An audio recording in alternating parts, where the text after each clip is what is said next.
Taman Makam Pahlawan Kalibata dikenal sebagai lokasi peristirahatan terakhir para pahlawan maupun tokoh-tokoh penting di Indonesia. Dikhususkan bagi mereka yang telah berjasa kepada Negara Kesatuan Republik Indonesia, termasuk para pahlawan nasional, anggota militer, dan pejabat tinggi negara.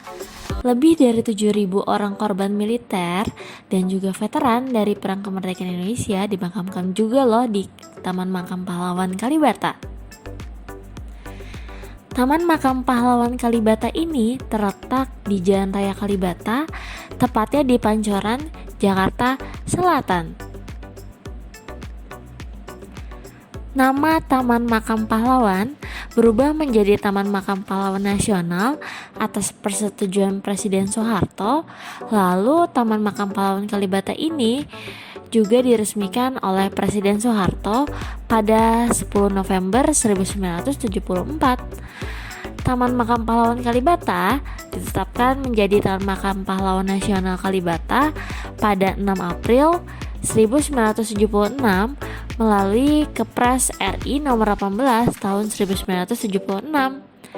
Berdasarkan Undang-Undang nomor 20 tahun 2009, Taman Makam Pahlawan Nasional Kalibata ditetapkan menjadi Taman Makam Pahlawan Nasional Utama Kalibata.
Syarat pemakaman di Taman Makam Pahlawan Nasional Utama Kalibata.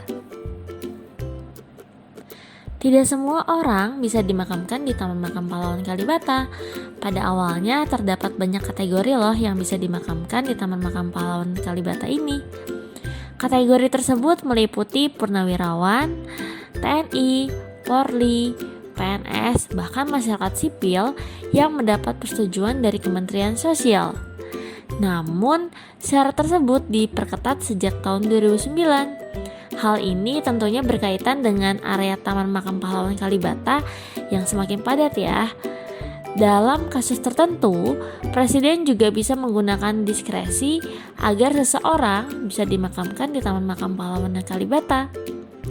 Contohnya adalah ketika kecelakaan helikopter TNI Angkatan Darat di Poso, Sulawesi Tengah pada tahun 2016, kala itu Presiden meminta agar jenazah prajurit dimakamkan di Taman Makam Pahlawan Kalibata. Bagi pahlawan yang akan dimakamkan di Taman Makam Nasional Utama Kalibata ini harus memenuhi persyaratan yang telah ditetapkan oleh pemerintah. Berikut ini poin-poin syarat yang dimaksud adalah sebagai berikut. Yang pertama, WNI yang telah memiliki gelar pahlawan nasional. Yang kedua, WNI yang memiliki tanda kehormatan Bintang Republik. yaitu yang terdiri dari 5 kelas ya. Yang pertama, Bintang RI Adipurna. Yang kedua, Bintang RI Indonesia Adi Pradana. Yang ketiga, Bintang RI Utama. Yang keempat, Bintang RI Pratama.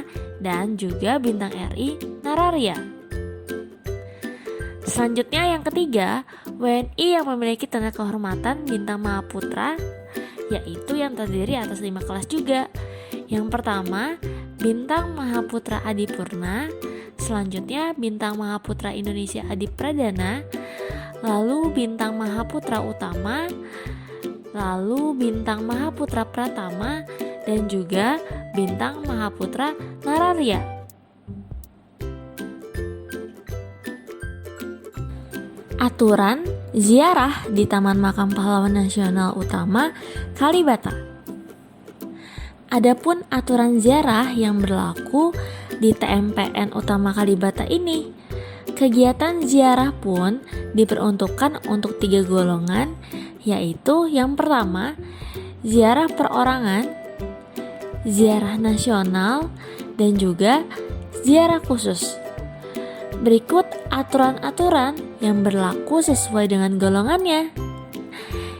Yang pertama, ziarah perorangan. Aturannya adalah dimulai dari pukul 6.00 sampai dengan 18.00 waktu Indonesia bagian Barat. Peziarah wajib lapor kepada petugas TMPN Utama Kalibata. Selanjutnya mengisi buku tamu, memberikan penghormatan di pintu gerbang dengan menghadap monumen pada saat hendak masuk maupun meninggalkan TMPN Utama Kalibata.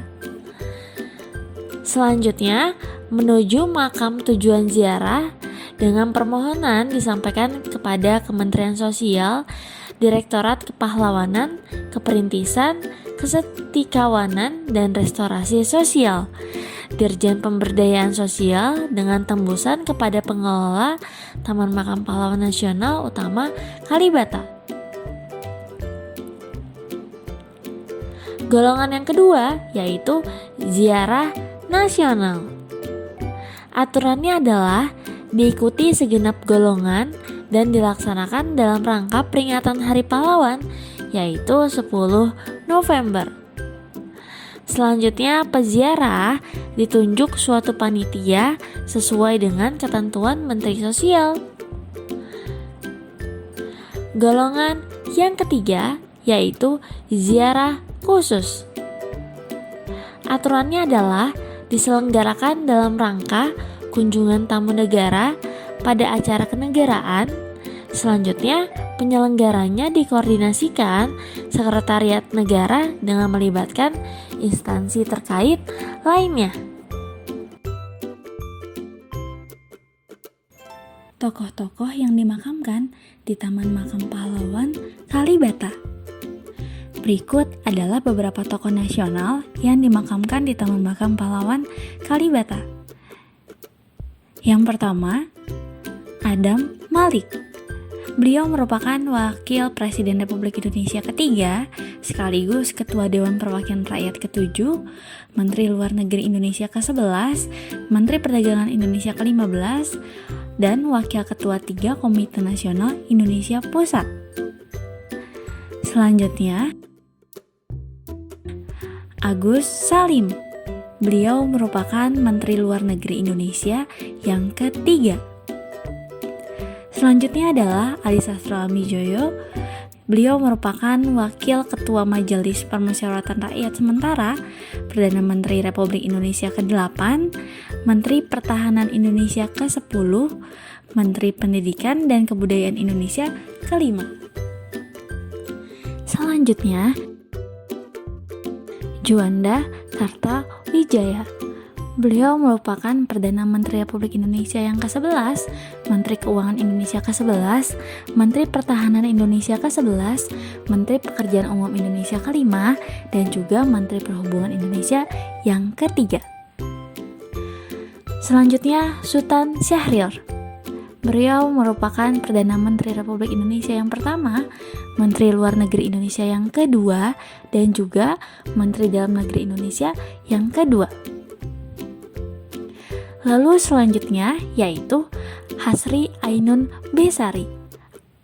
Beliau merupakan Ibu Negara Republik Indonesia yang ketiga, Ibu Wakil Negara Republik Indonesia yang ketujuh, dan juga merupakan istri B.J. Habibie. Selanjutnya, B.J. Habibie. Beliau merupakan Presiden Republik Indonesia yang ketiga, Wakil Presiden Republik Indonesia yang ketujuh, Menteri Negara Riset dan Teknologi Indonesia tahun 1978 sampai dengan 1998, dan ilmuwan handal Indonesia, pencipta pesawat N250 Gatot Kaca atau pesawat pertama Indonesia. Dan beliau ini merupakan suami dari Hasri Ainun Besari. Selanjutnya, Ani Yudhoyono. Beliau merupakan Ibu Negara Republik Indonesia yang ke-6, yang merupakan istri Presiden Indonesia ke-6, yaitu Bapak Susilo Bambang Yudhoyono. Selanjutnya, Jenderal TNI Pramono Edy Wibowo. Beliau merupakan Kepala Staf TNI Angkatan Darat tahun 2011 sampai dengan tahun 2013. Selanjutnya, Ali Alatas. Beliau merupakan mantan Menteri Luar Negeri, diplomat Indonesia. Lalu selanjutnya, Muchtar Kusuma Atmaja. Beliau merupakan mantan Menteri Luar Negeri, mantan Menteri Kehakiman, dan juga diplomat Indonesia. Selanjutnya, Harmoko. Beliau merupakan mantan Menteri Penerangan, Ketua DPR MPR RI tahun 1997 sampai dengan 1999.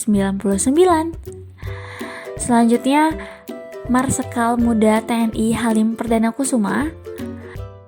Selanjutnya, Jenderal TNI Ahmad Yani yang merupakan Panglima Angkatan Darat ke-6 dan juga termasuk ke dalam pahlawan revolusi. Selanjutnya, Mayor Jenderal TNI DI Panjaitan. Beliau merupakan pahlawan revolusi. Lalu selanjutnya, Letnan Jenderal TNI R. Suprapto, pahlawan revolusi. Selanjutnya, Letnan Jenderal TNI Mas Tirto Darmo Harjono, pahlawan revolusi. Selanjutnya, Letnan Jenderal TNI Sudi Silalahi, merupakan Menteri Sekretaris Negara tahun 2009 sampai dengan tahun 2014. Selanjutnya, Jenderal Besar TNI Abdul Haris Nasution. Beliau merupakan Panglima ABRI, Ketua MPRS 1966 sampai dengan 1972. Selanjutnya, Jenderal TNI Faisal Tanjung, Panglima Angkatan Bersenjata Republik Indonesia tahun 1993 sampai dengan 1998. Selanjutnya, Jenderal TNI Makmun Murad, Kepala Staf Angkatan Darat 1974 sampai dengan 1978. Selanjutnya, Taufik Kemas. Beliau merupakan Bapak Negara Republik Indonesia ke-5, Bapak Wakil Negara Indonesia ke-8, Ketua Majelis Permusyawaratan Rakyat ke-12, dan beliau merupakan suami dari Ibu Megawati Soekarno Putri. Selanjutnya, Umar Wirahadi Kusuma. Beliau merupakan Wakil Presiden RI yang keempat, Ketua Badan Pemeriksa Keuangan ke-8, Kepala Staf TNI Angkatan Darat ke-9, Panglima Kostrat ke-2, dan Panglima Komando Daerah Militer Jaya ke-1. Selanjutnya, Jenderal TNI Murdani. Beliau merupakan Panglima Angkatan Bersenjata Republik Indonesia pada tahun 1983 sampai dengan 1988. Selanjutnya, Saharjo. Beliau merupakan Menteri Kehakiman Indonesia ke-11. Selanjutnya, A.A. Maramis. Beliau merupakan Menteri Keuangan yang ketiga. Selanjutnya, Sudar Mono. Beliau adalah Wakil Presiden Republik Indonesia yang kelima, Ketua Umum Partai Golkar keempat, Menteri Sekretaris Negara ketiga, dan Menteri Dalam Negeri ke-18. Selanjutnya, Andi Mapetahang Fatwa. Beliau adalah Wakil Ketua Majelis Permusyawaratan Rakyat Republik Indonesia periode 2004 sampai dengan 2009. Wakil Dewan Perwakilan Rakyat Republik Indonesia bidang kesejahteraan rakyat. Selanjutnya, TB Simatupang. Beliau merupakan Kepala Staf kedua Angkatan Perang. Selanjutnya, Sayuti Melik. Beliau merupakan pengetik naskah Proklamasi Kemerdekaan Indonesia dan juga merupakan mantan anggota DPR MPR. Selanjutnya, Tri Murti. Beliau adalah wartawati sekaligus Menteri Perburuhan pertama dan juga merupakan istri dari Bapak Sayuti Melik. Selanjutnya, BM Diah. Beliau merupakan tokoh pers perjuangan kemerdekaan Indonesia. Dan selanjutnya adalah Cahyo Kumolo. Beliau merupakan mantan Menteri Dalam Negeri tahun 2014 sampai dengan 2019 dan mantan Menteri Pendayagunaan Aparatur Negara dan Reformasi Birokrasi pada Oktober 2019 sampai dengan Juli 2022.